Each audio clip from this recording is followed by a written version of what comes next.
Welcome to the 62nd edition of Botcasters. Today with Stefan Schaffer. Welcome, Stefan.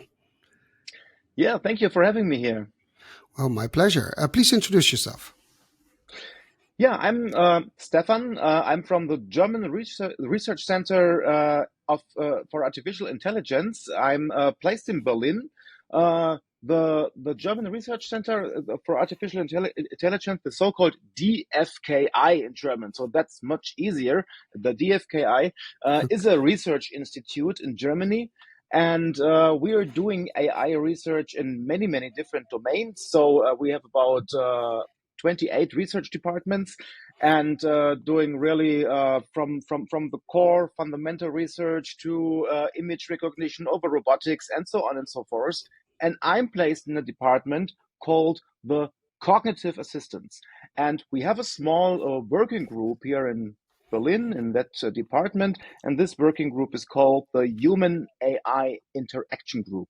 And this is where I am the head of. I have the honor since about over 1 year now, and we're doing lots of research projects in the area of human AI interaction, and that means that we are doing research in the area of multimodal interaction. So that means, for example, you and your smartphone, maybe the graphical user interface is not always the best solution for each and every interaction. So most of our demonstrators that we are building, our applications, we call them demonstrators, are together with spoken interaction. Yeah, so speech is one of our main research focus, speech input and output, but not the speech recognition itself and the text to speech, but the natural language understanding in between, and the dialogue management and enabling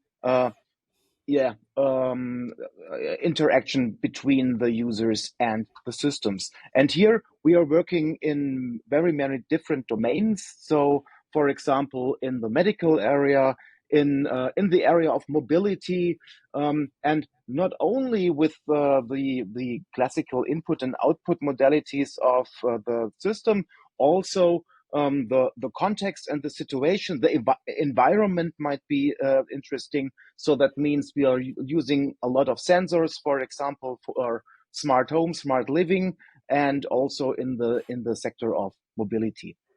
Yeah, there we have different kinds of research projects. And yeah, conversational AI is, of course, one very important topic at the moment. So where do you see us moving? Because and it sounds like a very general question, but if you look at at the speed at which AI is going and the use of the adoption of AI, well, we're heading, in my opinion, in a certain direction. But I'm curious to know what you think. And could you link that to the European AI Act, because that probably puts on some developments, might give it a handbrake. Not a full stop, but slow down, look at what you're doing, and evaluate and see where it fits. But I'd love to hear your opinion and vision based on the studies you do, because you're probably ahead of the pack based on the research. And one other question, maybe you can help us with. I see the amount of, well, I wouldn't say fake research, but the amount of papers coming out on conversational AI and AI that's being, for instance, on ArcSiv, where the amount it's you can't keep up. You basically need AI to keep up, but then you find out that some of them are actually generated by AI. But how do we sift through that information and get the good ones out? Okay, yeah, that's a quite huge question, complex, so to say. No, so dissect it. But yeah, let me start with maybe where will we get? I mean, this is of course a little bit of looking into the black box, like predicting the future.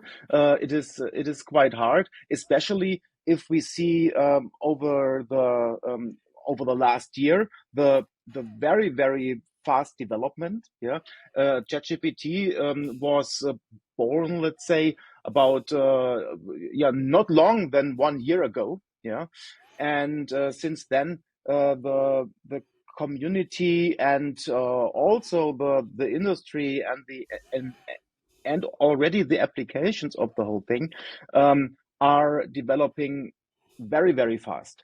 And that also means that it's quite hard to predict where we are going. But what is actually a fact is that especially the application of generative AI will yeah,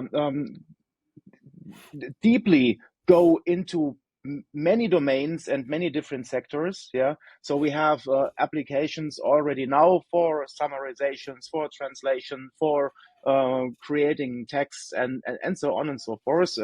Everything where you could believe where generative AI could be useful, also of course in the image sector.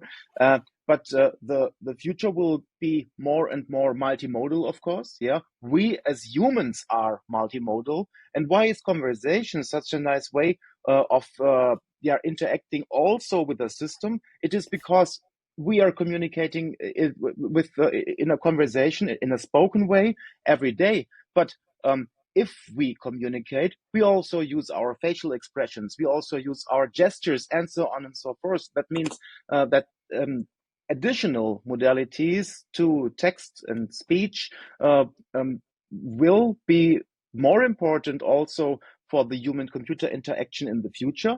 And this will also lead to, yeah, even more intelligent systems, that the systems will be able to yeah, better be able to detect the sentiment or the emotion of the person who is interacting with it.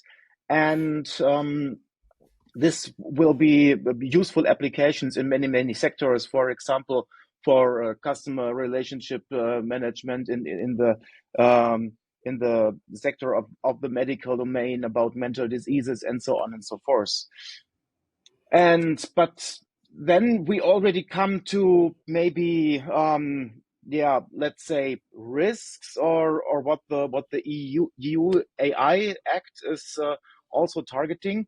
I mean, here it is actually quite important to have some regulation, because we are touching ethical points that use data of the people, that are personal, that should not be published everywhere. And if we, for example, have unacceptable risk, we should also avoid to build these kinds of applications. And in this frame, I must say, yeah, I understand that people are working on that kinds of limitations for AI development. On the one hand side, on the other side, of course, we also have to see that the UAI Act is not um, yeah um, lets us develop fast enough, yeah, so that we can also compete with the big players over the ocean. Can I take one step back? You said something that triggered me. I didn't think about this before. Um, where you said, okay, let's say that in a customer relations application, you would use AI to read my sentiment and then use that for the communication. And then we skip to ethics. If you combine those two, would it be a thought or imaginable that we go to a phase where you have an interaction with a company, you're a customer, and they ask you, would you like in the interaction with us to have AI? So, I mean, ask the question to have AI analyze your sentiment and adapt the conversation accordingly. Do you want that? Or do you want just a straightforward conversation? I can imagine that some customers, and in some situations, it's like, leave me alone. I just want to get stuff done. Don't analyze me. I don't want the data of me in your system. I want to have a choice interacting with you, whether I use it or not. I like your product, but not this. Is that imaginable, that in the human computer interaction, that part of your service of excellent service would be Mhm. give the customer a choice whether you want that to be applied or not? Because the next time you come, it remembers that sentiment of you. Do you want that? Yeah. So, I mean, there are, I would believe there will be, or there are already customers who would like to use it, and there are others who will never do. Yeah. It's like, so we have other projects, a completely other topic. Yeah. But in this project, it's in the mobility area. Yeah. And there we, of course, collect GPS positions of people. Yeah. And it is for, bicycling together. Yeah, we build groups of cyclists, and of course, we need your location in order to do that. Yeah, Yeah. and there are people who say, "Oh my gosh, I would never do that because I do not want." To have a system, my position in its database, I don't know where this position will get to, and I, I don't want that. Yeah, and these kinds of people will, if you give them the choice, yeah, um, if they can use the AI-based customer support system, for example, or the classical, then they will always choose the classical form. Whereas there are, of course, other people who think, oh, well, that's much more efficient, and it is actually convenient if the system is able to, for example, detect my sentiment. I mean, my sentiment is maybe part of my intention, of my problem that I want to, I want the system to solve. Yeah. Then there are, of course, people out there who will like that because of efficiency, because they want to get their problem solved.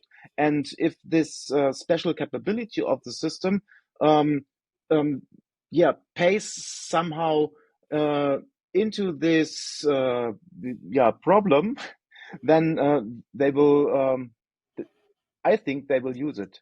The other point here is, of course, the transparency that you already mentioned. If we, for example, have um, a merely telephone-based system where we do not have a graphical user interface, of course, the dialogue or the conversation between the user and the system is then kind of yeah, blocked a little bit if the system first has to say, okay, do you want to use my AI features or not? I mean, but this is just one question, and then it is at least transparent in a quite high level way, so to say. But if you say, oh, okay, I want to go with AI, then you can be sure that these kinds of information about your behavior, your sentiment, and so on will be used.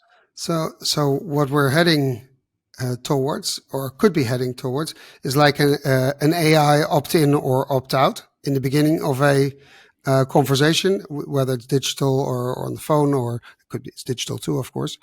But I can also imagine where you are transparent at the beginning. We use AI for this conversation, whether you like it or not. However, at the end of the conversation, you have the option to delete um, um, whatever happened in the conversation. And you have the option. If you don't want it, we'll use that data for training purposes, etc. If you don't want it, no problem. It's not added to your file, whatever. Just the outcome of the solving the problem. That's what we store because you need, you're there for a reason.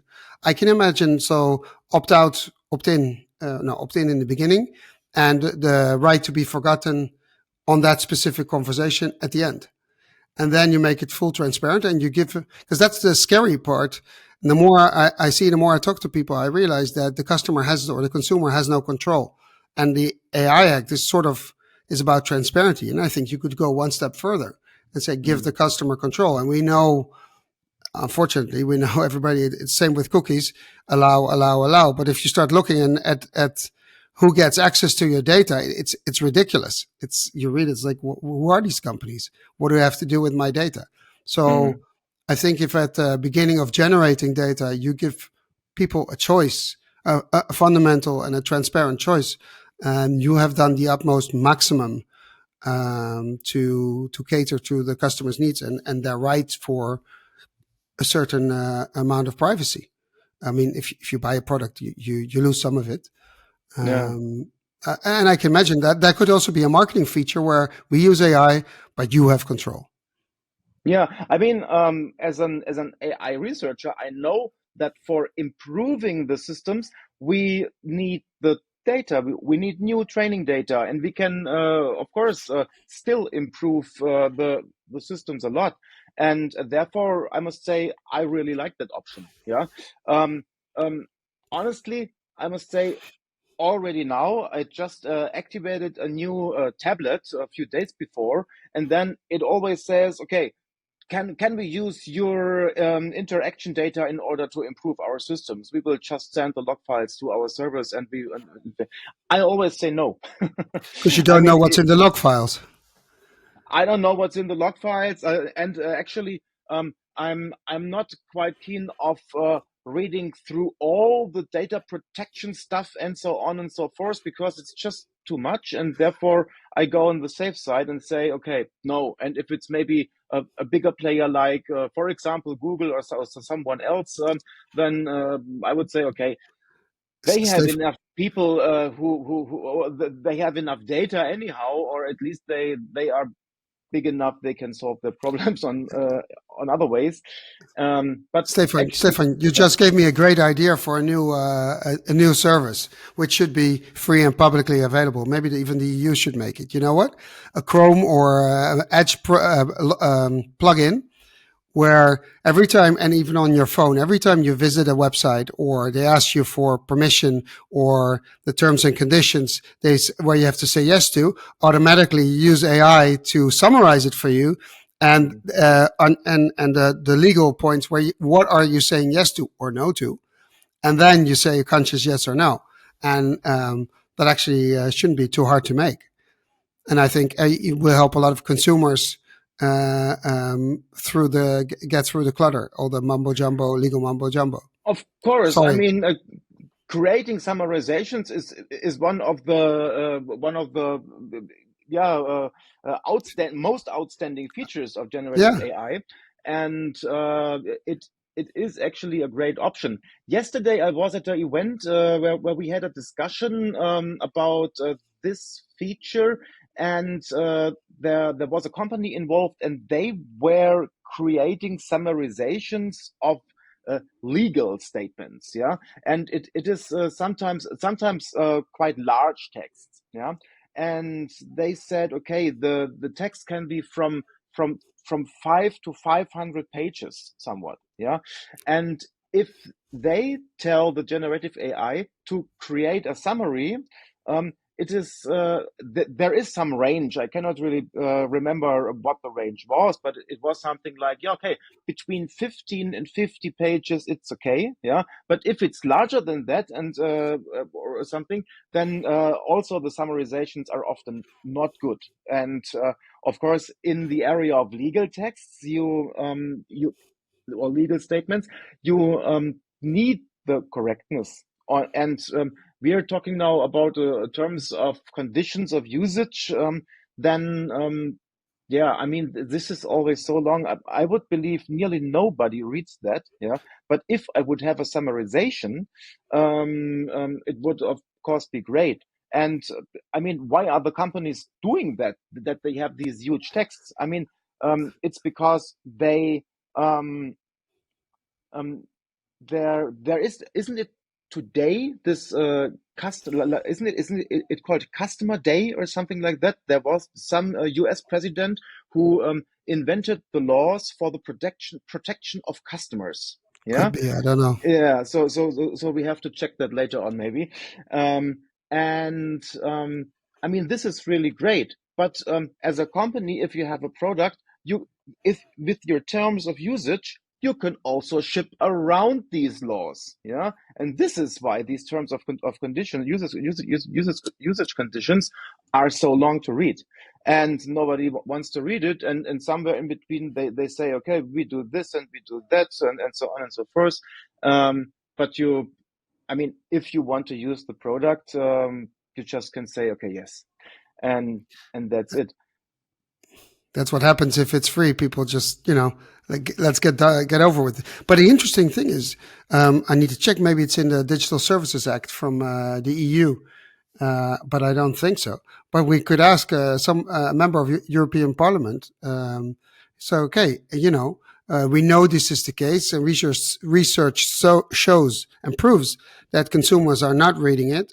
And the same with the cookies. And they ask for it, but they make it so complex and with all the slides, and so like people are like, well, forget it. And so basically, the same thing is still happening, but they just made it more complex. What if you made it mandatory and you said, okay, as a EU, you can use an LLM on our supercomputer, you get free access to it, and it's mandatory to follow this procedure, answer these questions, and that's what the consumer needs to understand. If he says yes to that, then we're done. Okay, he says yes. If not, then it's a conscious no or a conscious yes. And it should be the same level playing field, should be the same for every company. And if your text is too long, it's basically refused. You don't get a summary, you can't operate. Yeah, I mean, if it's possible to have this text and have this kind of summary with a kind of EU standard LLM, I would say, and this LLM is then creating a summary that still is legally stable, so to say, and creates the um, understandable points that yeah, summarize everything in a right way. I mean, if this would be the case, do we really need these long terms of conditions text? I I, would say no. And then if we have a no here, we could also say, okay, do we really need this EU LLM? I that's an don't know. interesting, but you know what the problem is that the EU regulation, and it's not all that bad. It's actually some of it is actually quite good. It's meant to protect the consumer, right? But the terms and conditions are not meant to protect the consumer. They are meant to protect and work in the interest of the company. So these two are working against each other. So every time there's a new rule regulation, exactly like you said, they'll find a way to make it so complicated or so long that they still achieve the same result, but in a legally correct manner. And once these companies are switching to, okay, what's in the interest of the consumer? I want them to take a conscious decision to say yes. Um, then this problem wouldn't be there. There would be no need for regulation because it's self-regulated, but it doesn't work that way because it's all monetized. And that's why I said it may be a great idea, but it should be free and forever Hmm. accessible for everybody Hmm. and not for the happy few. That's I mean, definitely, it would be a great offering from the EU, and I would say one of the first really meaningful and yeah, useful offerings that they could make. So why not? So you know what I'll do? We're recording this and it will be out there. Before we post the recording, I'll make a clip of what we just discussed and send it to some people in the European Parliament, ask their opinion, so we can include that in the underneath. Say, okay, we have a comment or Why an not? answer. We can go into the discussion together with them and think about it. Just, I Yeah. mean, it Well, would be a great offering for EU people living in the EU. hey, maybe your department can research it. Definitely, Well, we could. I'll message them out of both our names. Okay. Great. We'll do that. Let's go back to the topic. Um, if you look at the conversational AI and AI, generative AI, it's taking a much bigger role. Now, I don't know if you saw the news about Klarna. They said we implemented I think, for a week, and Hmm. we're going to fire 700 people because it's taking over all those jobs. We don't have work for them anymore. If you zoom out, does that make it's not about specifically about Klarna, but the fact that a company says we introduced AI, we're using it, and it's replacing 700 customer service representatives or something of the sort. Um, does that make sense to you as a if you zoom out? I mean, yeah, there are many important points behind that. So at first, I have to say that I just read the headlines about that. Yeah, I did not dig too deep into what really happens there and what these 700 people did before. This would be also be interesting because in a company like Klarna, I mean, I don't know what has to be done there, but yeah, I mean, 700 people is really a lot. Um, but what I always struggle a little bit with, let's first say another thing.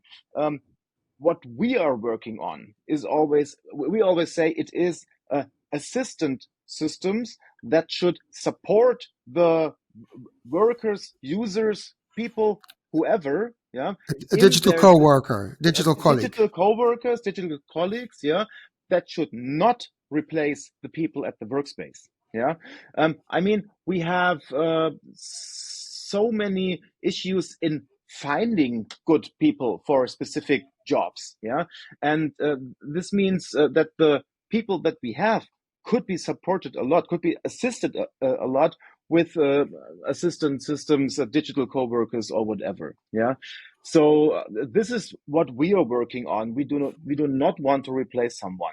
And also, I don't know if Klarna, as a case, has so many people in customer support, because I mean this is what conversational AI and chatbots are, for example, very much used at. Um, I mean, of course, here we often have the case that people say, okay, we want to have a conversational AI here in order to answer the frequently asked questions, all that stuff. We have to say every day, again, again, and again. Yeah, That makes sense. that makes totally sense, because also these workers who have to answer this, it's boring for them, and all the customers who have real problems are still in the line, and maybe they don't get the connection to the customer service. They at some point they hang up and buy another product. Yeah. So, but if we could support them, then maybe they would still use the product of this specific company. And I mean, this is where chatbots and conversational AI really make sense, and where I would say, okay, these call center agents do not have to be fired. Yeah, they have to care for the hard problems that the customers have. So I'm not Can I add that one more worried. thing? Can I add one more thing to that? If you implement a system, whether it's with or without AI or a little bit of AI, it doesn't matter. It's actually these exact people that you need in order to, first of all, create the system and then maintain the system, because it's people with knowledge of how the customer operates and what he asks, and how you should answer them. You need those people to maintain the system. So if you kick them out, it's basically the start of the end of your system, because we know if you don't update it, it'll degrade in time and it'll be useless because it won't be Yeah, answering the questions anymore.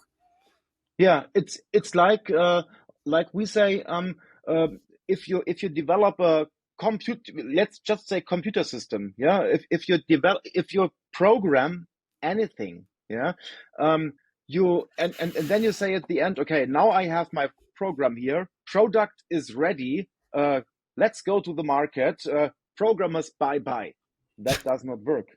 That does Uh, not work. You always have to update your actual software system, and if you have such a digital product, you will always need this software development department that is further developing the whole thing, even just to adapt to the further developing technology. If it's maybe web based, you always have to work to adapt your product. And it's more or less the same in the customer service here. The needs and the problems of the customers will change, and this is something that AI based applications, um, I would say, at least at the moment, are not able to detect. Yeah, here we need the real customer service agents again to detect these kinds of issues, and maybe at some points, based on these interactions, then again we can automate that and put it into our customer service chatbot.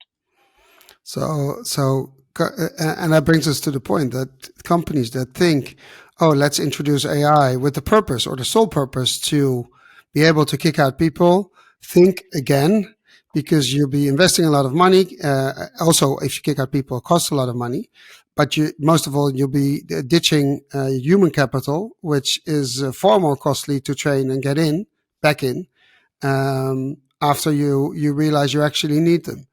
Um, so my assumption is that if you invest in AI, you should also invest in people. So first, it becomes more expensive, and over time, you will reap the benefits. But it's not in 6 months, and it's not in a year. It takes a couple of years to reach a certain level of maturity where you actually see the benefits. And some will go really fast, but these are the smaller use cases where you gain some time for an agent, maybe. Um, but again, that also needs developing, so it costs a lot of money and a capacity to get there, and it's illusion and delusional to think that it's not. And anybody I who mean, says they can, I don't believe it. I haven't seen it. I'm, I think there are many cases where I would advise companies that it totally makes sense to invest into your people, into your existing employees, because there is a huge lack of experts out there, also in the AI sector, for example. Yeah, and many companies would need this knowledge already now. But I mean, they have people, and partly these people yeah, they think of, okay, do we need these people still tomorrow? We don't know, because there may be automation, there may be AI that makes their job meaningless. But then take these people and invest into the people, and yeah, give them the knowledge for yeah, building the future of the company. Why And at not? the same, yeah, and at the same time, that's maybe the ethical way of doing things. And I think, besides that, it's ethical. If you think from a marketing standpoint, if you do you want to buy products and services from a company that takes an ethical standpoint on the way it treats its people, although we know happier employees means happier customers. Um, so that what do you want as a society? There's a bigger question behind it. And I think that CEOs or people in the boardroom need to be aware of this as well, that there is this down the line somewhere, you have this discussion. That brings me to the following point. If you look at LLMs and them being green, so conversational AI, generative AI, I mean, we talk a little bit about it, and there's some articles and research done here and there. You're in the research sphere. You must have looked into this at some point, because it is a proper discussion. If you're a CEO and you say your company is green and we work according to ESG and no child labor, then you have the following discussion. You basically cannot use OpenAI, because we know they are using, well, young employees. I'm not sure if it's child labor, but young employees in Mm. third world countries. They're using a lot of energy and clean water. I'm not saying I'm obsessed by that. I'm not. But if you zoom out, it's then not a solution. If that's your promise to your customer, you cannot use that. So, and I don't see much of that part of the ethical discussion going around and used in decision making. It's all about efficiency, productivity. Mm. How do you view that? I mean, this is an actually, of course, an important point. Yeah. So the first question is, okay, how much energy does it need to build these large language systems? And then, of course, also the inference costs a lot of energy. If we just make use of OpenAI or ChatGPT as a tool. Um, yeah, so I mean, it's not my research area, but of course I have an kind of opinion about it. Yeah. Shoot, so come. so I mean, we should of course always um, yeah, have a look on what what can we, yeah, expect from our systems, or regarding the energy factor. Um, how much does it maybe save? Also, is if we make use of these new possibilities, yeah, on the one hand side, on the other side, we of course already know, okay, it costs already also a lot of energy if we make use of it, yeah, and there we have to wake up, yeah, wake up. And yeah, we always have to ask this question, of course.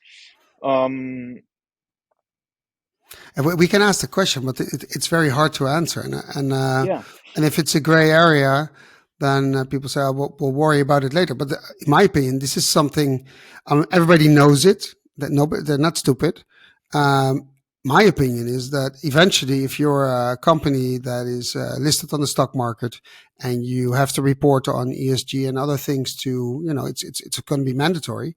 That you're going to run into either, I wouldn't say legal problems, but some problems or PR problems, because we know that our cancel culture is, this company is using XYZ, it's using a lot of energy, it's not green, don't buy XYZ.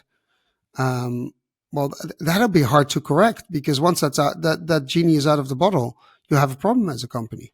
That's my opinion. So, and we have the opportunity, the just opportunity to do it right, because we're at the beginning. We now have a real opportunity to do it right and to do the right thing.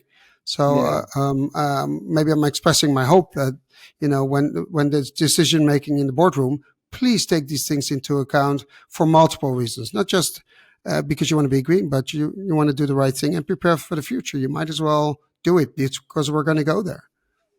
I mean, regarding these points, that from the research point of view, yeah, there is also a lot of research being conducted in these areas. Yeah, so we are trying to build smaller models. We are trying uh, to use less training data or less training effort to get the same accuracy out of the model. Yeah, the procedures for building the models are being adapted. The model itself, I mean, now we also have small language models, maybe models that will be able to run in the edge, maybe it, on your own smartphone, for example. Yeah, I saw and something passing by this morning from Apple. They had a model that probably is going to run on an iPhone or a laptop.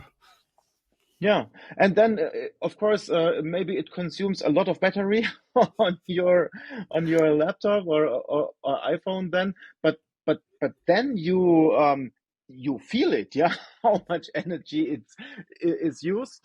Maybe also this causes something inside of the users so that they do not use this kind of functionality then for each and every maybe stupid task, yeah, that is just not needed to do more alone or hands on with your own hands again, if you can do it.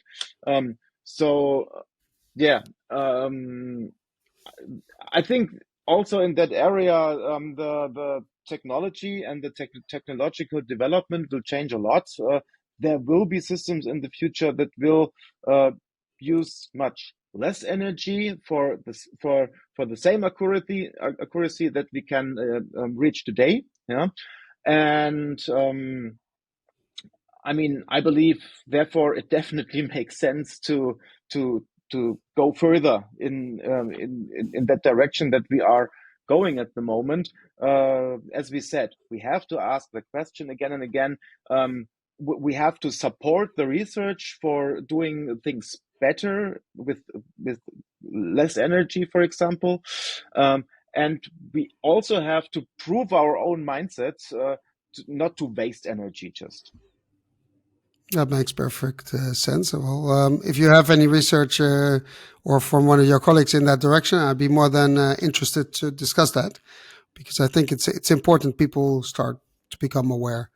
Now, when we before we entered into this conversation a couple of weeks ago, we exchanged some messages, and you said something about the limitations of RAG. And you wanted to show me a museum chatbot, if I remember well. Ah, okay. Yes, And I can show you also the I'm really museum. curious. Normally, what we but this is different. Normally, if we have someone who designs systems and is not an academic, we say, okay, we take a random chatbot and test it together and give our opinion. But this is different. So if you, it's the RAG part. Is that you want to discuss, or you want to show me something? I mean, we can do it as we want. So, I mean, it gets quite visible or gets quite hands-on if we maybe if we show it. Yeah, actually, I Yeah, must say I forgot about it no, that but I I wanted didn't. to show you the museum chatbot, but There's a, yeah, you it know, is still there. there's a button share at the bottom. You can share the screen or the tab. Okay, I can share this window. Okay. There we Ah, yeah, go. good. There it is. So maybe I can tell you a little bit about our project, a chatbot in the museum. Yeah. Okay. This is why we call our chatbot Jim. Yeah, the chatbot in the museum. Unfortunately, it is in German, but I can just show you what it's doing and also um, yeah, tell you what is happening. So, I Yeah, and mean, that's Jim. important because we also have people who listen on Spotify and don't see it, so they Of course. understand what we're doing. So it's Yeah. called Chim Okay. Yeah. Chatbot in the So Museum. yeah, chatbot in the museum. So I'll try to explain everything. So it's the system is quite flexible. So we tested the system inside the so-called Städel Museum in Frankfurt as a smartphone application. Yeah, Okay. what you see here now is the Chrome extension. So it is quite flexible. You can also use it in your browser, and it is just a museum chatbot that says, "Okay, hi, I'm Jim. You can just um, yeah, use me in order to select the objects of the exhibition, and then you can ask questions about these objects. Yeah, and asking questions is quite flexible. That means you can just type them in on your virtual keyboard on your smartphone, for example, or you can use the microphone button of the system. Yeah, and Okay. just speak to the system. And then we also have a text to speech that is being used in order to read out the answers loud. I don't know why Can, this. can I ask it to read out the answers loud? So one question: if so, this could be used also by people who are either have bad eyes, are not good at can't read properly, or people who can't hear properly. Both of them can use it. Now, the only thing I see is that there is no microphone to read the first message out loud. No Yeah, speaker. Sorry, no speaker. actually, we did not hear the message, and I don't know why we did not hear the message. So Probably I can. because your system is used by Riverside. Yeah, so I would assume that according to our audio setup here in the So so podcast, let's just type. Let's just yeah, type. that we can just type. So I mean, I explained the system now. I can select an object. Yeah, we Okay. can we have a list of objects where we have different pictures of an exhibition, and we can select them. We can, for example, select an image that is called Goethe in the Romaine Campagna. Yeah, that is a quite nice picture that we have here in the exhibition. And then we can ask, I can just check if the microphone works. I don't know. Warum hat Goethe zwei linke Füße? And now I just ask why Goethe has two left feet, and the system is now creating an answer. Yeah, and in this case, the answer I'll read it out loud first. So the build is not real. Yeah, the build shows Goethe in a nice surrounding, and then it tells something about the buildings that are seen here, and then it says Goethe has two left feet. The left feet is too long, and there's another mistake in the picture. It's actually that's the reason that another man was painting that one of the pupils, one of the scholars of the painter Tischbein.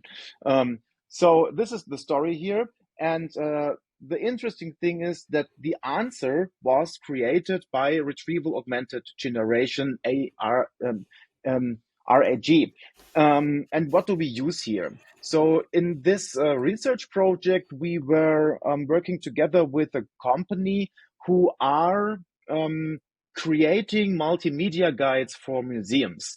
And these multimedia guides always have audio integrated. Yeah, maybe we can also see this here. So we also have a button called the object menu, and if we type on this button, we have, for example, the frequently asked questions about this object, and we also have other media. And I don't know if we can hear that. So we also have the original text. No, it's also blocked by the system.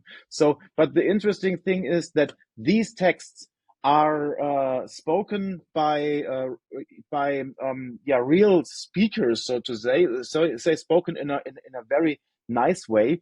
And what is even more important, they are written in a very professional way. And By people, not by AI. no, no, not by AI, by real people. So there is the main or the most important part of this company is actually the generation and the recording of the text, whereas the generation is done by real writers. Yeah, they are looking through the books, looking through the literature about the paintings and so on. Of course, also working together with the museums in order to create these texts. And most of these texts also have like a story or a red line to follow. They are somehow emotional, I would say. Yeah, it's not like they are just being created with like nothing. The um, the the people who created the text are, yeah, they have something they want to transport to you about the object. And so this is really good data, so to say, for us. And we It's are using Stefan, this is really interesting. You're saying this because everybody's complaining about bias in models, but people writing a piece people are also biased by nature, and that doesn't matter. It's not a problem. But exactly what you're saying, there is a certain, if they want to transmit a message, there is a certain bias there. Nobody talks about that. of course, yeah. So of course, I know about the whole discussion about biases, and I mean, and people are complaining that these biases are part of the large language models. Yeah, but I mean, the reality is that the biases are inside the training data, and they are existent in. So if we say in an simple way, large language models are trained by the internet and maybe by all available books out there. I mean, all the stuff is written by us, or I know. maybe by the other people who we are living with on this earth. And I mean, the bias is already there. It is between us. The model just makes it visible. Yeah, It and the model represents what can we do. don't want to see. Yeah, this is this is right. This is exactly the point. I mean, the bias is something that we don't want to see, and therefore we complain. Oh, the model have bias. That they are white old men from the US, for example, or Yeah, something but like there this. are Yeah, a lot of white old men in the U.S. in public office. That's the problem. Is the bias is the reality that we're looking at. If you want to change the reality, you should start where at the source. Okay, if you want to change it, then make sure that our society changes. yeah, Um, but the model change. You just by changing the model, you introduce a new bias. That's wishful thinking. It's not the reality. And that's of course. and we don't like it. I understand that. I don't like it either. But it's the reality. So fight it in a different way, but don't change the reality. Change what's underneath. Reality on the Yeah, internet. I mean, I mean, at least you cannot say it is the error of the model that the bias is inside. Of course, then we have companies like, for example, OpenAI, who have these models which are biased, and yeah, unfortunately, I must say, OpenAI is a black box for us. So they do things on top to not let so much biases come out to the users of their system. Yeah, so I mean, I would assume they do a lot of internal prompting somehow to prompt it away, and yeah, I mean, I don't know what kind of mechanisms they have under uh, their hood, but yeah, it's yeah, something that is there. And of Uh, course, it is also, I mean, in this case, it is a feature. If we come back to the retrieval augmented generation, yeah, if your data is biased in some kind, it is biased for a reason, yeah, because we want to transmit a message, because we want to have a specific tone in our voice, for example, or a message between the lines, something like that. And this is part of these texts, yeah. And these texts, which are created by real humans, are used by our RAG system, yeah. I mean, the large language model is, of course, used. In this case, we have a Vicuna 2 model for doing the generation part. We have the long chain for doing the retrieval part, and all the texts are inside of a vector database. And we have Basically, a standard model. a standard rack model, I would say, yeah, a rack approach. Quite simple because it is just in Epistrophe's question answering, so to say, what we are doing here. We do not have a multi-step task with very many intents and entities to detect. It is comparably simple, but this is also the reason why it's also working comparably nice. Yeah. So in the museum, it is um, a nice yeah, place to test these things out, because we are not in a sector like, for example, in the medical area. Yeah, if we have errors there, this is a huge problem. If we have a small error here, yeah, okay, then maybe it is some fact that is mismatched for some reason by the model. It can happen, of course. Yeah, we still can cause hallucinations here. So RAG is not the final solution against hallucinations. What I find interesting, or maybe a next step would be, yeah, we were talking before about multimodal chatbots or applications, that you have the picture analyzed, the picture itself analyzed by AI. What do we see in the picture?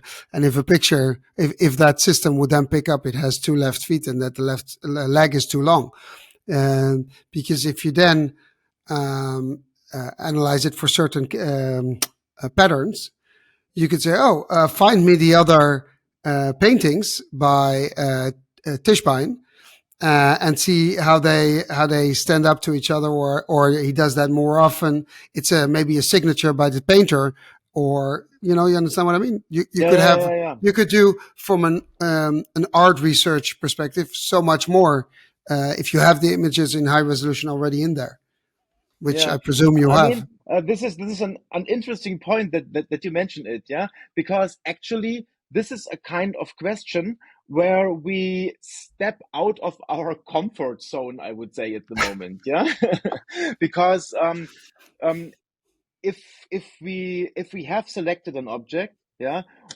as the basic knowledge, the foundation here, we have these object text that we have, but these are only for that object. Yeah, if we now ask a question, and we can try that. Yeah, vergleiche dieses Gemälde mit anderen Bildern von Tischbein aus den 60er Jahren. I'm very curious. And then it already says, so what I ask is, so please compare this picture, this object, with other objects or paintings of Tischbein in the 60s. Did he live in the 60s? Actually, oh, I mean, that's interesting because Tischbein was painting around 1787. Yeah, so the question doesn't maybe So only partly make sense. A lot of transfer has to be made by the model here. but the interesting thing is that I think it forgot, it ignored the 60s, and it just looked at, okay, painting, Tischbein, compare. And that's probably what it took out. And then, okay, I understand what I need to do, or I I mean, understand what and the question yeah, is. so in this case, the answer is comparably good, I would say, yeah, because it says it's unsure if there are other objects of Tischbein from the 60s that actually can be compared with this image. So the this object seems to be quite unique, yeah. But maybe you should Uh, ask the question, same question, but that's from the same period, yeah, or but any painting from Tischbein. yeah, Maybe that should be the and question, not linked to a period, because now yeah. it's maybe looking at a period, and it won't find anything. Vergleiche dieses Gemälde mit anderen Bildern von Tischbein aus der gleichen Periode. Okay, now it already found the end of speech detection here, and Tischbein von Tischbein would be okay. There's an hour. So now I just ask, compare the picture with other pictures of Tischbein, and now it tells us something where I must say I don't know all the object text that well, yeah, and I don't know how much these texts really tell about the other paintings and about the whole work, work of Tischbein, all the works. Yeah, what does it say? Das Gemälde von Tischbein ist einzigartig. So it's unique again, and it's quite special. So Tischbein did it, and he shows Goethe again. It again tells about the picture itself, but it das Gemälde ist unvollendet. Es ist unklar, wer das Bild tatsächlich fertiggestellt hat. So actually, it does no comparison at all. Yeah, there is no comparison with other objects. I mean, it's maybe it's quite good. I don't know what that says, yeah, or what it means. So we have we have other quite qualitative evaluations made by now with the system, where we then see cases where it's quite obvious that the knowledge comes from the large language model. Yeah, and this is of course something that we want to avoid if we use a RAG approach. And yeah, in this example, it looks like it, it it might have been avoided. Yeah, so at least it does not talk about other objects or pictures. Can you And ask it one yeah, more question? If it could give you the names of the other paintings of by Tischbein, because those will probably not be in the text, and yeah, it might. I'm not trying to break it. That's not my point. I'm trying to we're trying to understand what happens, and show the viewers how difficult it's really difficult. People think this is easy. This is not easy. ja, It looks easy. It is not. hoppala. And Bitte nenne mir andere Namen von Werken von Tischbein. it's a So this is ah. yeah. I asked for other names of works of Tischbein. Here it comes. Okay, It's and it's, it's limited until 2021. While Tischbein painted that one in 1787. I mean this is a quite obvious large language model answer, I would say. Yes, If it thinks we try to ask something about actual knowledge, yeah, from today. Yeah, so maybe it's it it's doesn't it's know. mixing too. It's mixing too. It's basically saying I don't have anything in my database, so I can't answer you. And it's combining the large language model because I'm limited to 2021. Yeah, Well. That almost sounds like a ChatGPT answer. Yeah, it's a little bit a typical large language model answer. This is what I meant. I mean, of course, we could also try this with other paintings. Maybe I mean we have other paintings like more I from saw one from by, nowadays. but you also see Johannes Vermeer, Botticelli, um, Do you want Lieberman, to choose one? Rembrandt. Yeah, the one from Rembrandt. That one. The Rembrandt. Okay, this is also quite classical. Yeah, so um, you would imagine that there's a lot of information about Rembrandt van Rijn in the large language model because it's out there on the internet. So instead of asking about the painting, ask it about what can you tell me about the painter? How did he die? Was kannst du mir über den Maler erzählen? Wie ist er gestorben?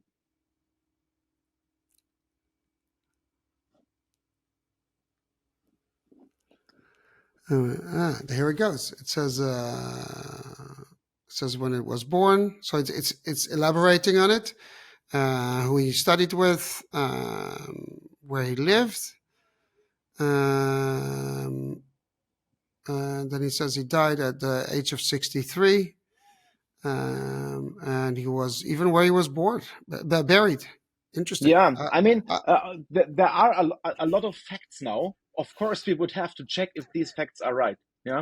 So if these facts, I don't know if these facts are all part of the material that is part of our RAG architecture. If the information is not there, it is of course possible that it is being retrieved as learned knowledge from the large language model. It is possible. We would have to check that, but unfortunately, I don't have the text now here. No, it So, doesn't matter. I have one more question where we can check it. Ask it in which museum in the Netherlands the painting The Night Watch, Nachtwacht, or Nachtwächter maybe in German, is hanging.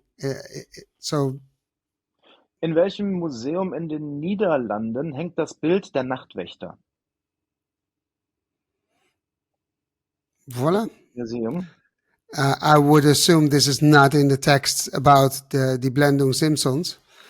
But this is just from the LLM. It's interesting. Yeah, it is interesting. I mean, there are other interesting features. Like you could also say, nenne mir die richtigsten 3 Fakten zu dem Bild.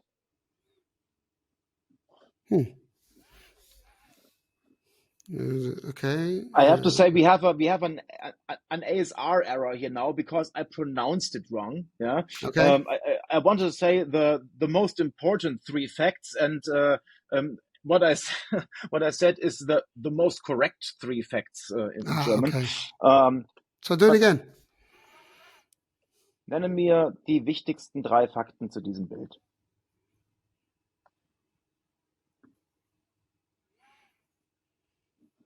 Here we go, and it summarizes. Okay, here are the most important facts. It is a key scene of the biblical, the Bible, the story from the Bible. Rembrandt was 30 when he painted it with much ambition, and the size and where it is. The size, yeah, over 2.50 meters. And yeah, there was a tumult. What does that mean?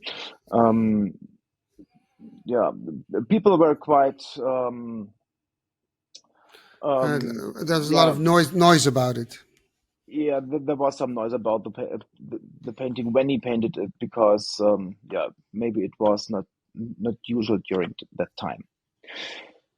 Yeah, I mean, these are at least 3 facts, and it is a kind of other way in interacting with the system. Yeah, for example, you could also use this as a first engagement for the visitors, for the users, because when we conducted our field test with this kind of system in the museum, many people said, okay, often I don't really know what to ask. A few key facts, or maybe a fun fact about the picture, like Goethe has two left feet, is something that I would need first, and then I would maybe have questions, follow up questions on that.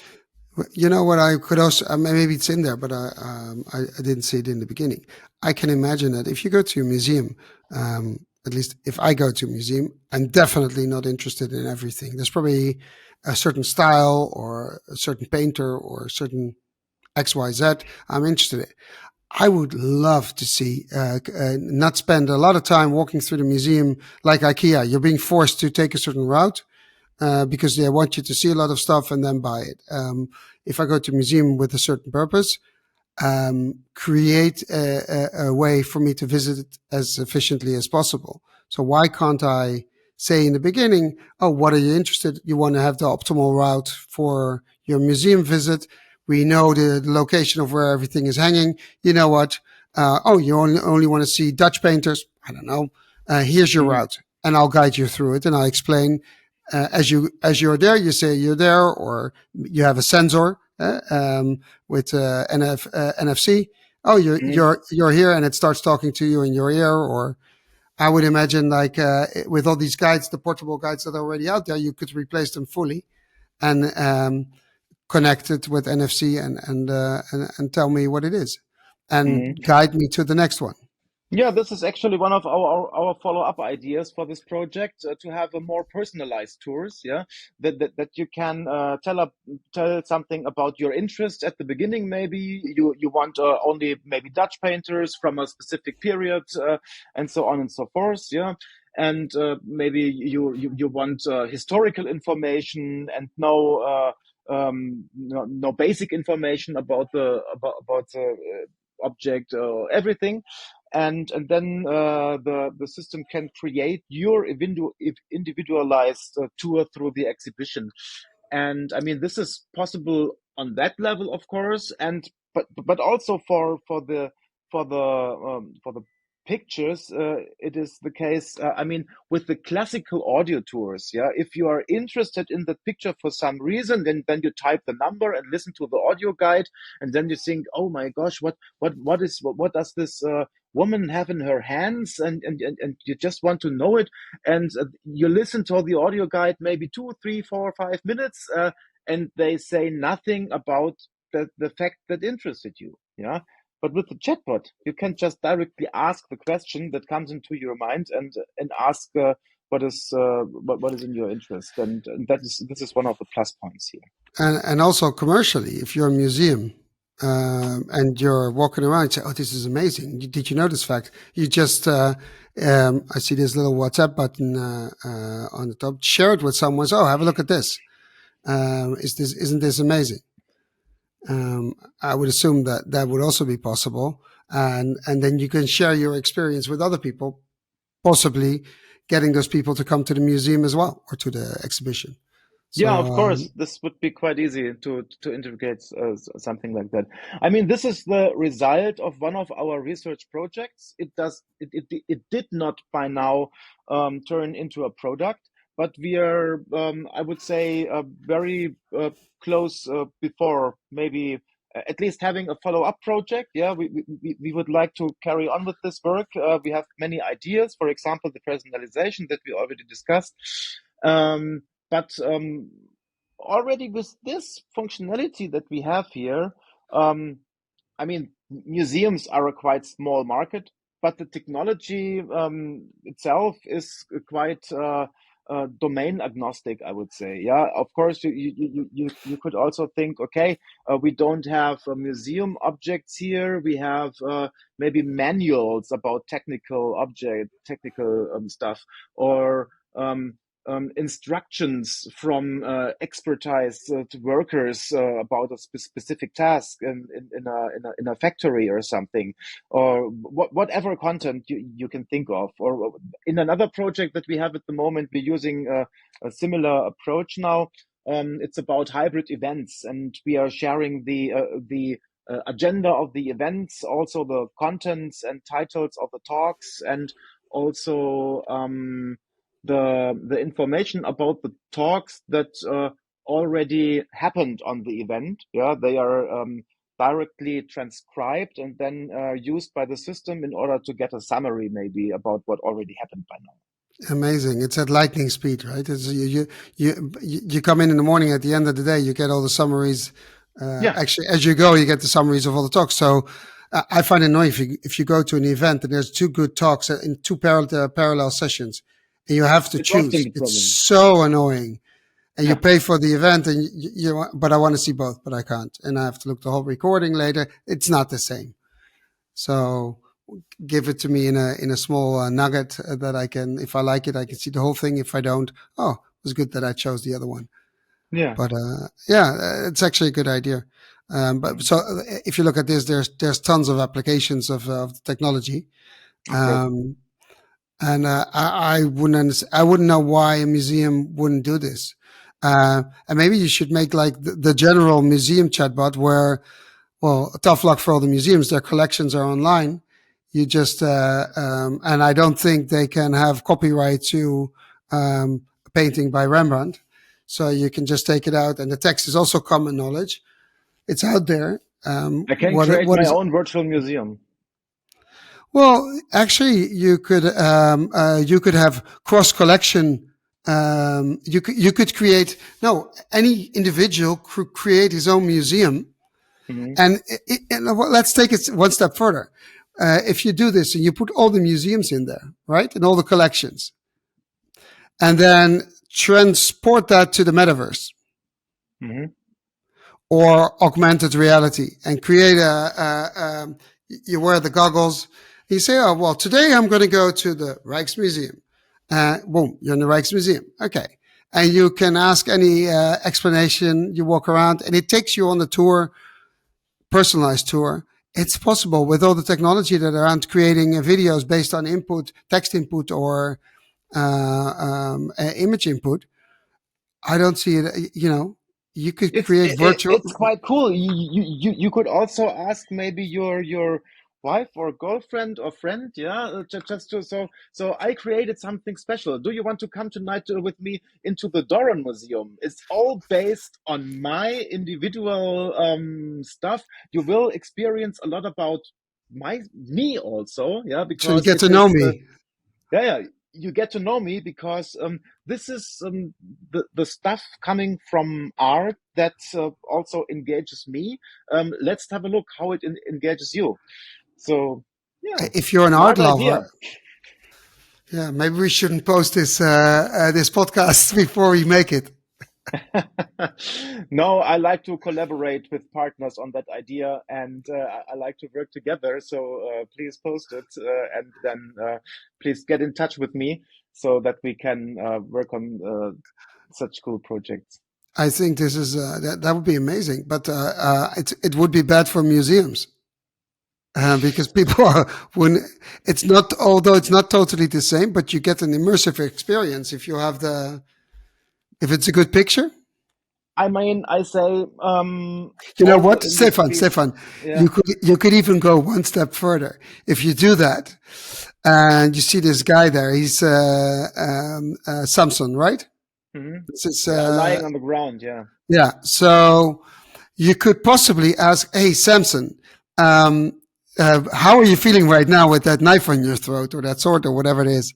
And that you get the video start, the painting starts talking to you. Or Yeah. Mona Lisa's like, well, how long? Ask Mona Lisa, how long did you have to sit there for for this painting to be painted? Imagine Okay. Now the art idea coming gets to really life. cool. Now the idea gets really cool because the next step after generated images, as we know, is generated video. And there are already models out there generating video. And then we can create the video where Samsung is lying there and talking to me saying that, oh yeah, it's really uncomfortable. And so, That would be yeah, amazing. that's really cool. That's the idea for my next project. I'll write it down. Please, that's what I love about doing these podcasts because um, we have an idea what we're going to talk about, but actually I end up asking totally different questions and heading in a different direction based on what you say or what you show me. And here's the thing: I'm like, okay, what would I like? Because my problem is with sometimes music, it's boring, it takes too long, and too many people in front of the painting. And the one painting I like, there's a million people in front of it, or you need to move away quick. Why can't I talk to it? Why can't the main figure tell me, well, my creator, Rembrandt, XYZ, you make it come to life, Mm. and we can do this right now, and you can do it in any language. That's also the fun part. It doesn't Yeah, matter. yeah. Interesting. I think I we, really like the ideas that we developed here. yeah, we're giving away a lot of free stuff, I guess. No, I really enjoy this, and my compliments. I think it's museums are should be experimenting with this, and have consumers or visitors say, "Oh, you want to do be part of an experiment?" Um, that could be part of your research, actually. And then at the end, asking in the same app or in the same conversation, "Oh, what do you think of this? Did you enjoy it? What could we improve?" And then you get actual customer feedback or user feedback, which is instant. Or and it already has it in there, the thumbs up, thumbs down, but you would want to know why. Yeah, you can also add a comment here. So in the if you want to tell us something about the answer or whatever, this Ah, was, I mean, this is a quite technical demonstrator where, I mean, we do not really have a user experience department in our team here. That means the demonstrators are often quite technical, and if we and these features here like thumbs up, thumbs down, I mean, it always makes sense, as you just said, yeah. And but they also were there for the evaluation of the system. I think this is very good. And if a museum director somewhere is listening or looking, please contact Stefan, because I think you could be ahead of the pack, and be very innovative, and help a lot of people who are visiting your museum make their experience a little bit, or actually a lot better, or better prepared to visit. That is also possible. Yeah, you can also use it also before the museum visit, after the museum visit. It's Do you have complete more of new these way. you have more of these interesting projects? Yeah, of course. I already mentioned the toolbox for hybrid events. This is the project where we developed, where we as DFKI develop the event concierge chatbot. Yeah, Okay. and in this case, we did not focus on a user interface. The system is completely developed as a service, so to say, conversational AI as a service, because we have partners in the project, and it is called the toolbox for hybrid events. That means we have partners who have a virtual reality online platform, and there we have virtual agents who use our conversational API for being the concierge for the event.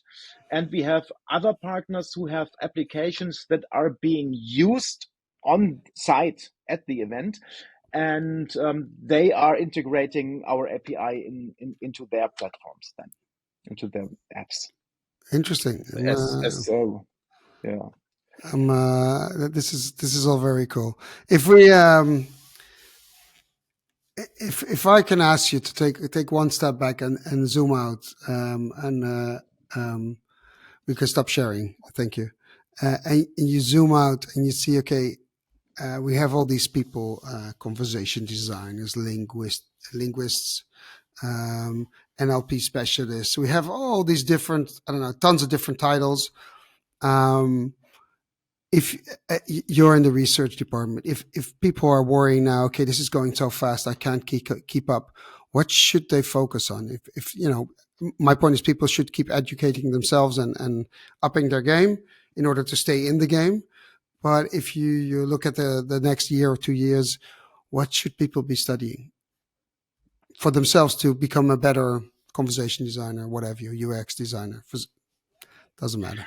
I mean, regarding all the changes that are coming now with generative AI, um, I would just simply say all companies should check their processes, check their also products, and how they should check how they did things by now, and if there are whatever assistant systems, scan AI, or helpers, just a little stuff that is being produced now by the new capabilities of AI.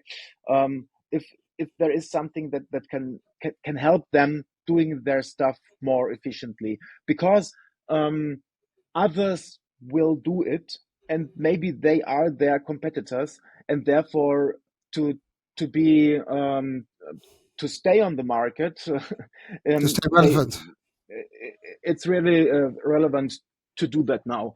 And if you don't know how, and if you don't know where to look up the information, invest at least a little bit in some yeah, courses or whatever. There are so many institutes out there at the moment. I mean, there are some goods, and some rather jump on the wave and want to sell you something. It's of course also the case, but there are also some good free courses, high level, where you can get the basic information, and then you can maybe detect, okay, this might be relevant for us. At least the C-level or middle management should be sent into these courses to check if they should adapt something, if they can adapt something to be able to stay on the market.